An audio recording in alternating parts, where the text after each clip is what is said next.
sommes le 20 novembre 2017 au séminaire du lundi. Comme annoncé, je vais parler du texte de Freud, Pulsion au destin des pulsions, avatar des pulsions, dit Lacan. J'aime bien avatar, en tous les cas, ça signifie transformation.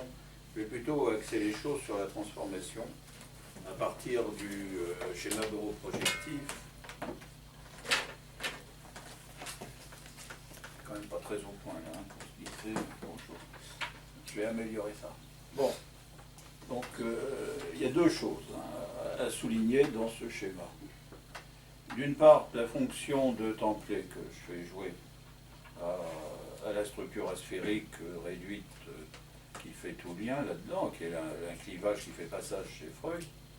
C'est-à-dire que ça rend compte d'une manière asphérique de ce qui se joue dans ces oppositions identifiables. En même temps, à l'envers, le template comme patron implique que ces oppositions soient identifiables ou que ces identités soient opposées. Donc il y a les deux orientations qui valent. On discutera de ça quand j'aborderai la question de la double inscription chez Freud. Et dès maintenant, ça vaut. Et il y a un deuxième aspect qui est entièrement déterminant, qui correspond à la structure justement asphérique condensée en ce point.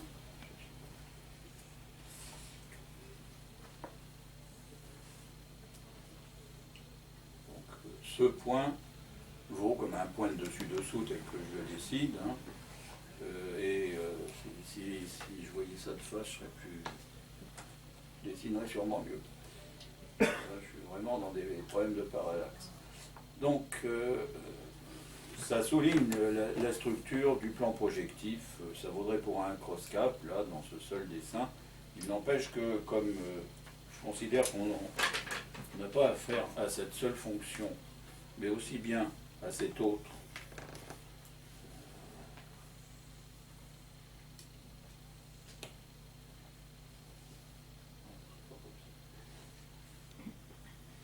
qui fasse que la structure projective vaut pour chacun de ces points, et en troisième lieu, pour s'assurer d'une surface de Boyle, on va aussi identifier ces deux points opposés, donc plus directement peut-être, enfin ça supposerait une bande de Möbius que je suis incapable de redessiner. C'est pour ça que je ne cesse de dire que je suis preneur de quelqu'un qui inventerait une figuration meilleure que la mienne, mais il faut savoir que lorsque je dessine un schéma boroprojectif réduit comme celui-là, ça reprend ça reprend toutes ces notions à la fois. Donc j'ai lu Pulsion et Destin des pulsions, comme on traduit, de cette façon, et à mon avis, tout le texte de Freud s'y prête. Donc je pourrais vous l'amener comme ça.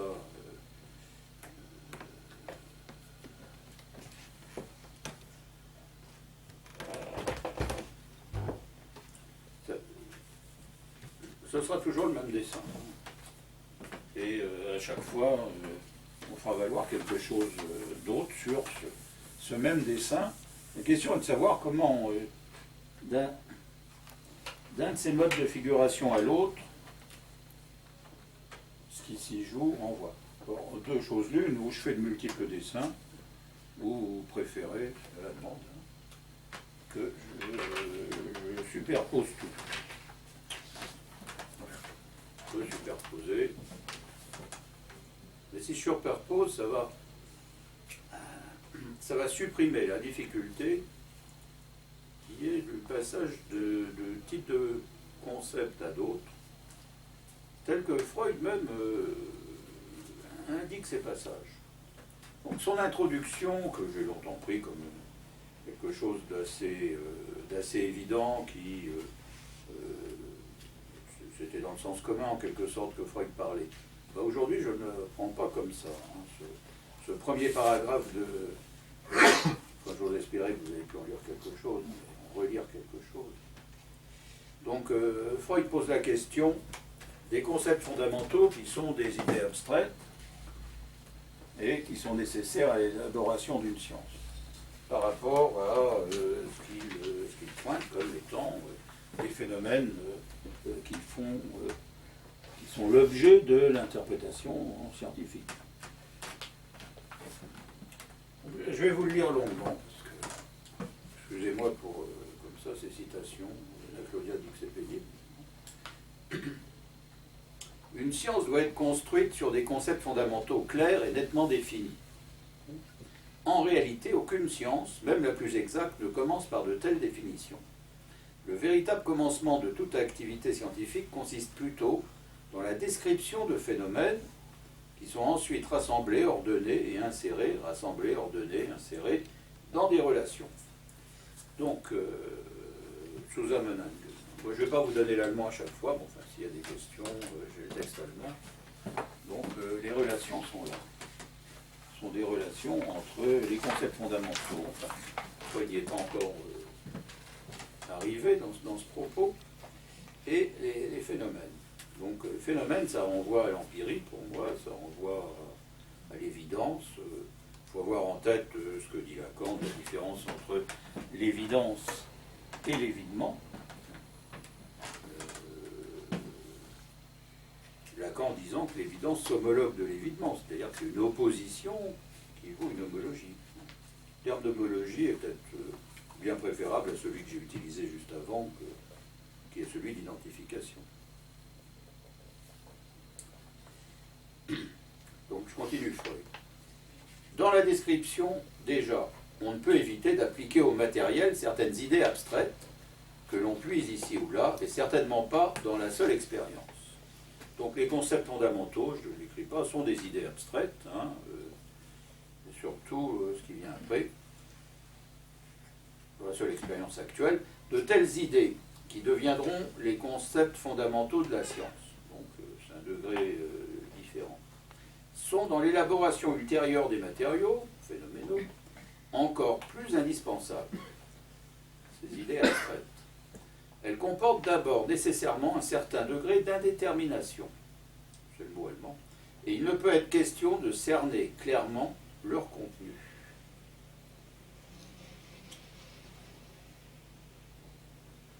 Donc, c'est les idées abstraites, cerner.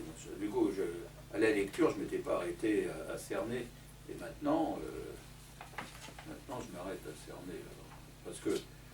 Parce que je considère que la bande de Möbius transverse, là, contourne l'opposition.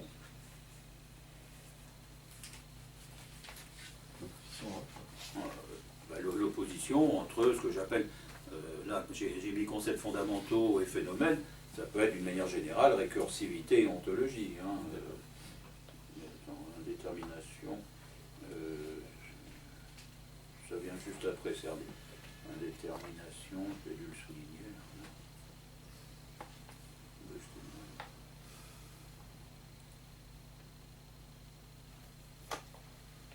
Umzeichnung. Voilà. C'est bien, c'est cerné, parce qu'un cerne, c'est un dessin aussi. Umzeichnung, c'est dessiner. Donc, on peut dire que ça rentre tout à fait dans mon propos. Il y a un vocabulaire freudien comme ça, qui est au-delà du ça va de soi, enfin de l'évidence immédiate.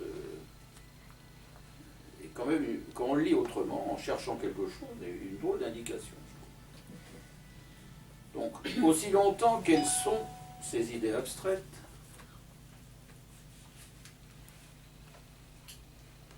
Claudia, ça sonne. C'est ça, voilà. J'ai éteint. Hein? J'ai éteint. Ah, c'est ton téléphone, moi, que c'était. Bon, aussi longtemps qu'elles sont dans cet état, ces idées abstraites, on se met d'accord sur leur signification en multipliant les références au matériel de l'expérience, d'accord, qui domine apparemment, auquel elles semblent être empruntées.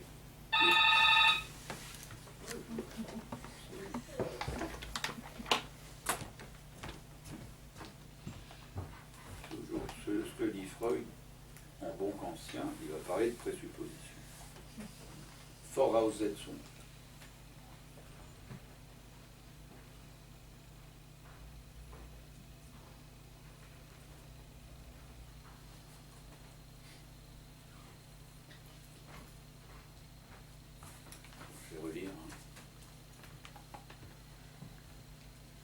Aussi longtemps que ces idées abstraites sont dans cet état, on se met d'accord sur leur signification en multipliant les références au matériel de l'expérience auquel elles semblent être empruntées, mais qui en réalité leur est soumis.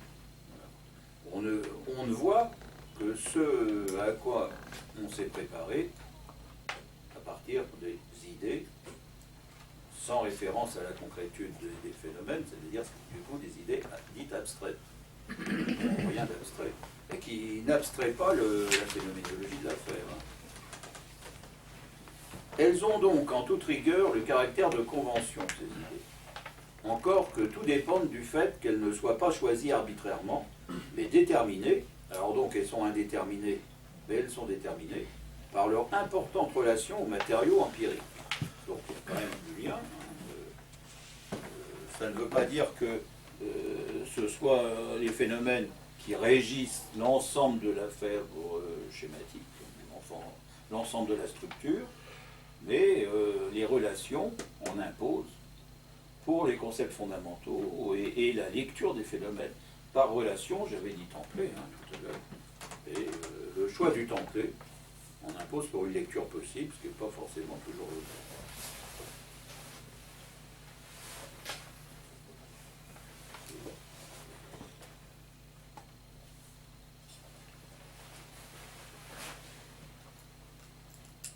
Alors, ces relations, on croit les avoir devinées avant même de pouvoir en avoir la connaissance et en fournir la preuve.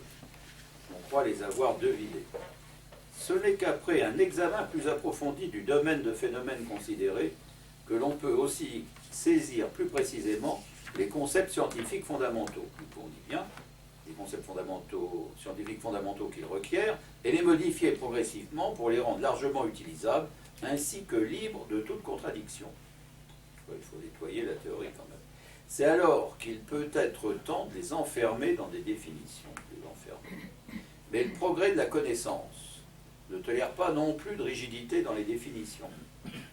Comme l'exemple de la physique l'enseigne de manière éclatante, même les concepts fondamentaux qui ont été fixés dans des définitions voient leur contenu constamment modifié.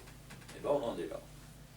Et il y a un de ces concepts fondamentaux, un concept fondamental conventionnel, dit Freud, de ce genre, encore assez confus pour l'instant, dont nous ne pouvons nous passer en psychologie, il parle beaucoup de psychologie, c'est celui de la pulsion. Essayons de lui donner un contenu, etc. Donc c'est en termes d'excitation que les choses vont être abordées. Donc moi, ça m'a tout de suite posé effectivement des problèmes de schématisme. Donc, à ce niveau des concepts fondamentaux, il y a ce concept essentiel qui est celui de pulsion, qui est une hypothèse de travail, initialement, Freud y insiste, et qui renvoie à l'excitation. Donc moi, quand je lis cette question, le schéma que je donne, que j'ai donné précédemment, c'est qu'on part de questions dont le départ est l'indifférenciation, que je situe aussi bien entre ces points apparemment opposés. Je rappelle, pour ceux qui n'auraient pas bien pigé le plan projectif, un plan projectif, c'est une bande de Möbius, à une demi-torsion, disons, là, ou plutôt pour se souvenir de la surface de Boyle, à 3 demi-torsions, plus un disque. Donc c'est une partie extrinsèquement unilatère, une partie extrinsèquement bilatère. Le disque, c'est ce qui se présente avec le schéma R de Lacan, c'est cet ensemble des deux pas de doigts. Parce que quand j'ai dit Triskel, ça conduit à des développements dans les nœuds qui m'ont fait parler de schéma boroprojectif, alors que je l'utilise pratiquement que de manière projective. Mais on n'a pas fini de travailler avec ça. Donc il y a une partie asphérique, une partie sphérique, scindée en 2 morceaux. Présentée comme scindée en 2 morceaux, ça n'est qu'une question de présentation. Il ne faut pas se leurrer, c'est comme l'hyperbole. Enfin, j'en parlerai la semaine prochaine, cette question d'hyperbolicité. Donc le schéma que j'ai largement utilisé jusqu'à présent, c'est celui qui fait passer de l'indifférencié à la différenciation en termes d'excitation, est entendu que la solution à l'excitation intenable, c'est la décharge.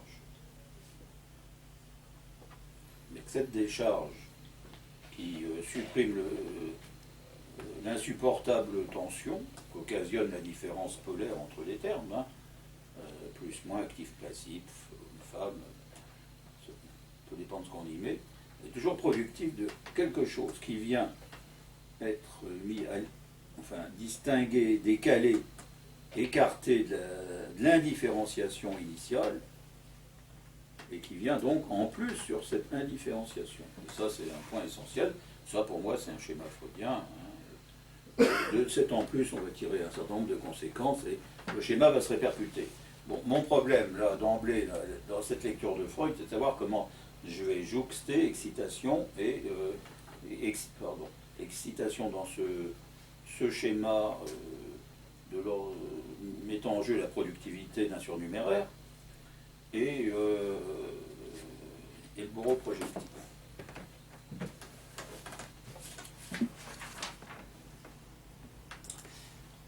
Ça s'explique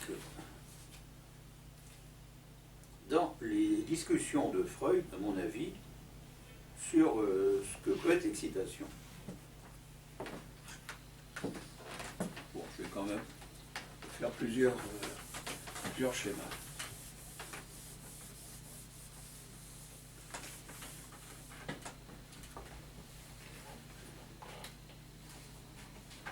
Freud va parler du schéma habituel de l'excitation, c'est-à-dire de ce qui vient de l'extérieur, hein, une source lumineuse sur l'œil, enfin, etc. De l'acide sur la peau des pauvres grenouilles. Bon. Ça, c'est de l'excitation externe. Soit dit en passant, on est dans un schéma freudien où l'interne et l'externe jouent leur rôle. Les phénomènes sont des phénomènes externes, sauf pour ce qui est problématique sous cet aspect phénoménal. Et c'est toute la question de Freud à propos de la pulsion, de parler non plus d'excitation externe, mais d'excitation interne.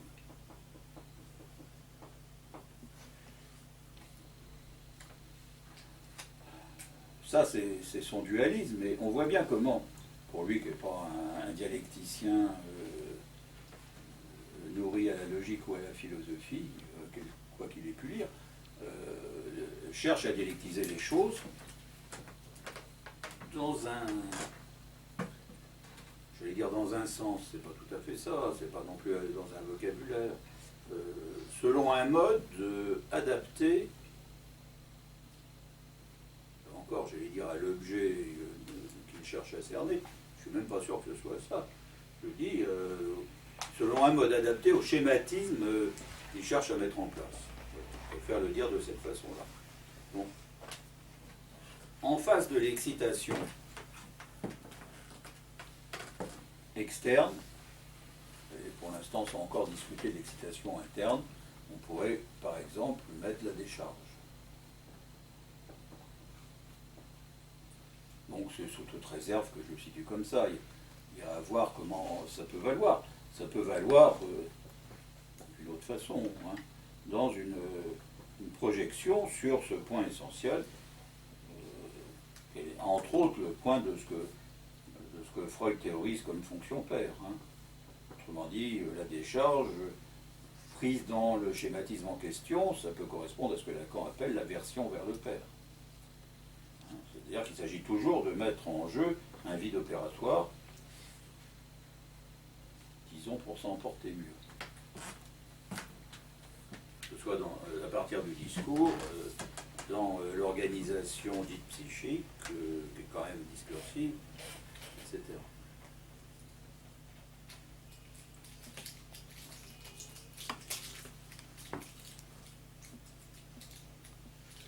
Ce que Freud note d'emblée, c'est que là où on attendrait une décharge, c'est pour ça qu'en fait, je l'ai situé de cette façon-là, avec l'excitation de source interne, la décharge est impossible. L'exemple de Freud, c'est quand quelque chose vous agresse, vous pouvez tenter d'éviter en fuyant, si ça vient de l'extérieur. Vous ne pouvez pas fuir ce qui vous agresse de l'intérieur, et donc ou en fuyant. Donc ce type de décharge est impossible. Hein. Pour lui, je dirais d'une manière extrinsèque. Pour moi, c'est d'une manière intrinsèque, comme je l'ai déjà indiqué là. C'est-à-dire que je dirais que la décharge est impossible, pour cause, parce que l'excitation pulsionnelle est identique à la décharge. Qu'est-ce que ça veut dire? Ça veut dire que ce qui fait excitation et décharge à la fois dans cette identité, qui vient souligner la sphéricité de cette bande möbienne, qui se conjoint au niveau que je dis être pulsionnel, comme je l'avais dit précédemment, hein. Donc un autre schéma que celui-là. Donc pour le rappeler, on est dans ce schéma-là qui simplifie le plan projectif, quel qu'il soit. Et donc en particulier en cross-cap. Cross-cap, ça veut dire une bande de Möbius, une seule demi-torsion, celle-là. Donc c'est un artefact, hein, ce point, c'est un artefact de dessin, il ne faut pas être leurré. Il n'empêche que ce que ça signifie, c'est qu'il y a une conjonction de l'excitation interne avec la décharge de l'excitation externe. Donc là, il y a une confusion pour le sujet, ça c'est moi qui le dis, hein. C'est pas Freud.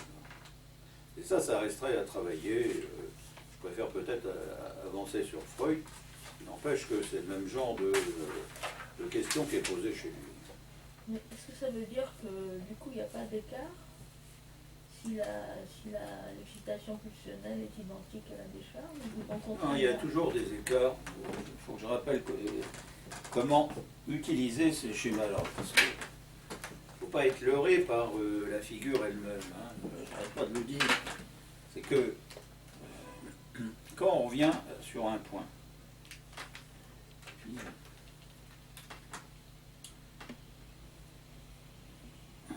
sorte. Je contrebalance l'opposition par l'identification des opposés, mais ce mouvement-là n'assure pas un point comme fixe. C'est quelque chose que Freud va travailler plus loin, plutôt dans le rapport aux objets et dans la fixation et la fixierung vis-à-vis des objets. Et c'est la même question qui peut se poser quant à une fixité de ces points, je reviens sur des choses antérieures, intentionnelles. Plus intentionnel qu'interne. Hein. Et donc, dans ces passages, moi je dis qu'on ne vient pas au même point parce que, je ne le redessine pas convenablement, parce qu'à chaque fois il y a un écart, et que ce point-là se démultiplie.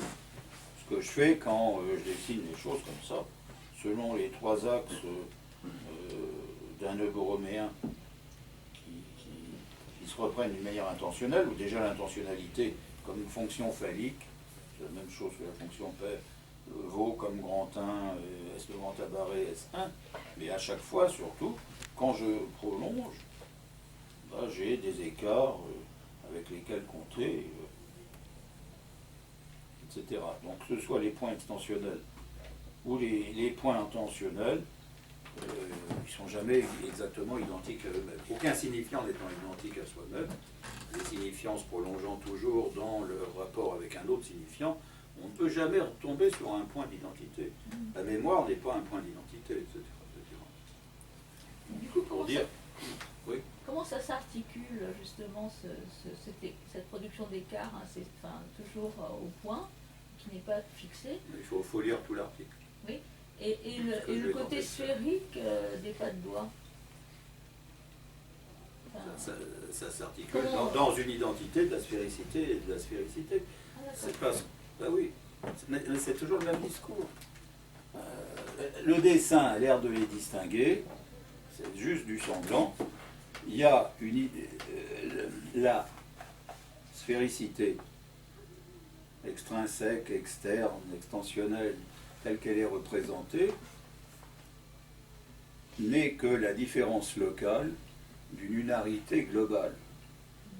Bon, alors, une autre façon extrêmement fausse de le dire, c'est qu'on dise, reste oublié derrière ce qui se dit dans ce qui s'entend, l'unarité est donnée comme ça en termes d'identification, je dis souvent mise en continuité, c'est à peu près le même sens, de ce qui localement est opposé. C'est-à-dire que, pour bien le faire entendre dans les termes de Benveniste, que je répète constamment, nous pouvons discuter, nous pouvons dialoguer, comme interlocuteurs, nous pouvons même parler des langues différentes, nous pouvons en tous les cas cas avoir des arguments opposés, et quoi qu'on dise, bon, on n'est pas forcément d'accord, n'empêche le fait qu'on parle nous met de plein pied dans la même, dans le fait que chacun à tour de rôle prend la parole et n'est jamais qu'un versant de cette subjectivité de la parole.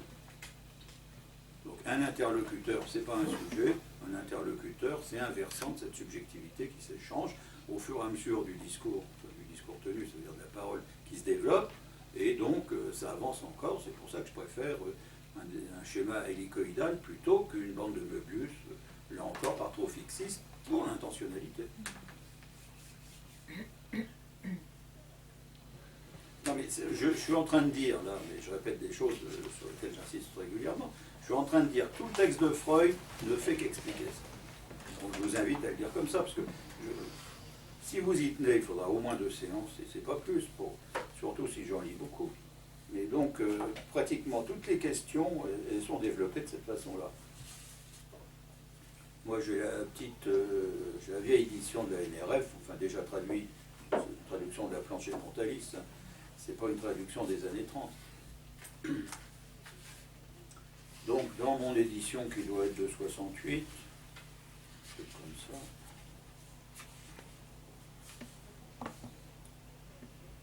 68, oui.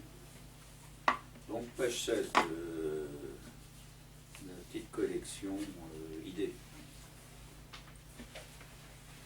Donc, toute la pagination que je vous donnerai, c'est du même bouquin, de la même édition.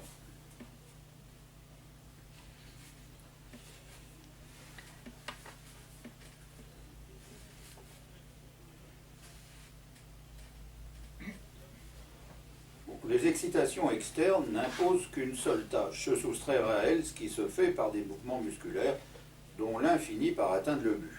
Là, on court, voilà, si on court vite, c'est bon. Ce mouvement, étant le plus approprié, deviendra par la suite une disposition héréditaire. Ensuite, c'est intégré. Donc ça devient psychique, hein, sous cet angle phylogénétique. Hein. C'est une question qui se pose. Il va parler, la page d'après, de sédimentation, d'effets de l'excitation externe, qui au cours de la phylogénèse ont agi sur la substance vivante et l'ont modifiée. Substance vivante, c'est pas terrible comme expression, mais peu importe. Ça vaut ce que ça vaut à l'époque. Donc dans les années 15 du siècle précédent.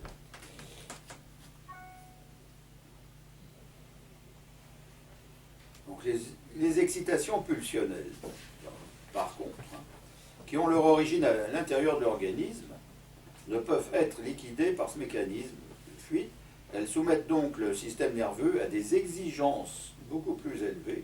Le terme d'exigence est à souligner, ça suppose toute la déontique, toute la modalité déontique qui vient dans cet usage structural des schémas, comme je dis que Lacan aurait dû le faire, plutôt que d'utiliser des modalités ontiques. Bon. Donc à des exigences beaucoup plus élevées, elle incite, ce système nerveux, à des activités compliquées, engrenées les unes dans les autres. Donc engrenées, c'est Greifenden, qui apporte au monde extérieur ce qu'il faut de modification pour satisfaire la source interne des excitations. Donc le système nerveux est tenu à des activités compliquées, engrenées les unes dans les autres, qui apportent au monde extérieur ce qu'il faut de modification pour satisfaire la source interne des excitations. Donc, ce qui va rapprocher les deux types d'excitation, ce qui me fait parler aussi bien de décharge par rapport à l'excitation interne, c'est que dans tous les cas, ce qui pourrait être une décharge, c'est de fuir pour ne pas supporter l'agression. Donc avec une excitation externe, c'est impossible pour une excitation interne. Donc c'est le monde qui va être changé depuis l'intérieur. La pulsion implique un changement du monde. Et Freud va le dire en termes de tendance. Moi, le terme de tendance, tendance chez Freud, j'en fais un équivalent du désir. Donc, quand je dis que Freud fait un distinguo dedans, dehors, on voit bien que les choses se retournent. On est bien dans cette affaire-là. Et donc, quand il va réinsister, je ne sais pas